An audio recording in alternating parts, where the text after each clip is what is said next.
What's up, YouTube? This is True Raw Classics. So, in this video, I want to talk about one of the unsung musical talents of the past 30 years. And I say unsung because although she did have some success, since the year 2000, she's been largely absent from the music industry, or at least prominence in the music industry. And I'm talking, of course, about Des'ree. Now, Des'ree had her biggest success in the mid to late 1990s, especially on the international level. Now, she's not from the United States, she's from the United Kingdom. But from 1994 to about 1998 or 99, I would say, was her most successful period of creativity as well as commercial success. Especially year 1994, 95, 96, I'd say. Her signature song is You Gotta Be.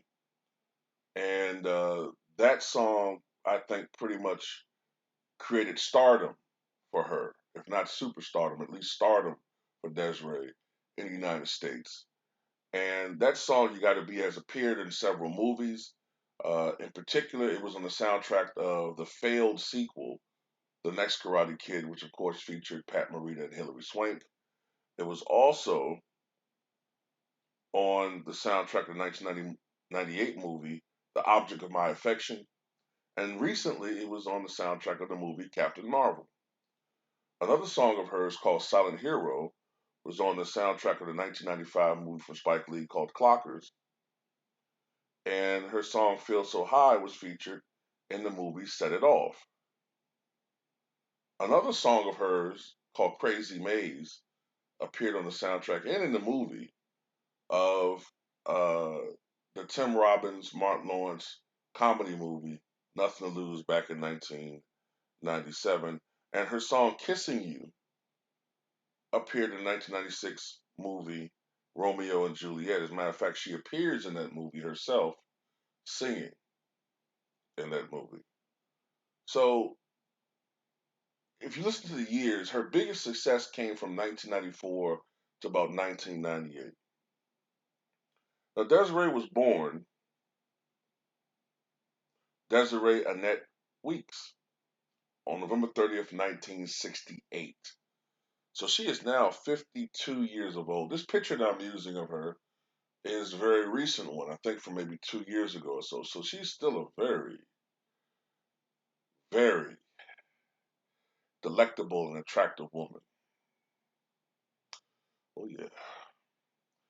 So, anyway, her mother is from British Guyana, or was from British Guyana, now Guyana, and her father is from the Barbados.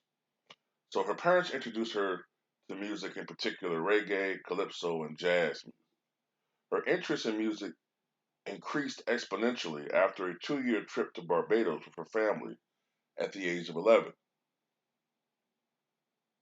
So at the age of 22, back in 1991, with no connections in the music industry, she was signed in 1991 to Sony 550 when she asked her boyfriend to send a demo to the label, and they quickly contacted her.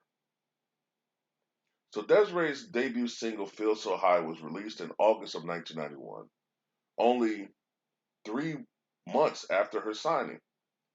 The single did not initially reach the UK top 40, but hit number 13 when it was re-released in January of 1992.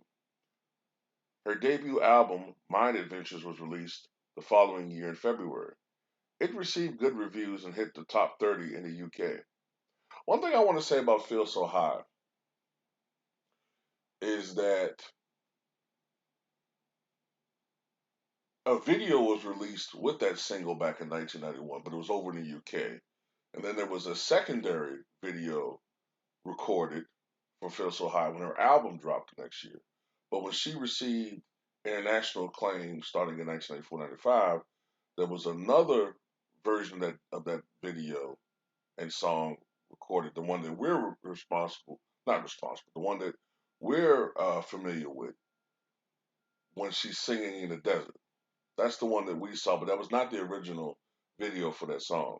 And a lot of us, including myself, thought that that song was part of her second album, was actually preceded her first album back in 1991.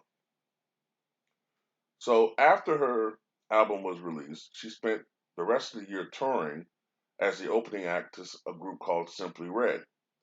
In '93, she collaborated with Sananda Maitreya on the song Delicate, which was released as a single and hit the United Kingdom top 20 and the US top 100. In 1994, her single You Gotta Be hit the Billboard Hot 100 top 5, peaking at number 5, and was a hit in the United Kingdom 3 times. You Gotta Be became the most played music video on VH1 and remained on the Billboard recurrent airplay chart for some 80 weeks. Following the single success, Desiree's second album, I Ain't Moving, sold in excess of 2.5 million copies worldwide. Her success led to an American tour, which sealed in 1995. The following year, she contributed the song Kissing You to the soundtrack of the film William Shakespeare's Romeo and Juliet, the movie I said that she appears in. Also, she had the song Crazy Maze for the Martin Lawrence and Tim Robbins comedy Nothing to Lose in 1997. The same year, she provided vocals on Plenty Lovin' of Steve Winwood's album Junction 7. In 1998, her single Life became a hit in Europe, reaching number one in many countries as well as in Japan. That particular song was somewhat successful in the United Kingdom, but it flopped in the United States. And I actually remember that song and I kind of liked it, but some people had some issues with the lyrics. I distinctly remember some people thought the lyrics were kind of corny. In particular, the lyric that goes something like, I don't want to see a ghost. It's the sight I fear the most. I'd rather have a piece of toast watching the evening news. Some people thought it was kind of bland and not creative. Um, and she won a BBC poll for the worst lyrics ever for that particular song. In 1999, she sang the Beatles song Blackbird at a concert in honor of the wife of Paul, Linda McCartney.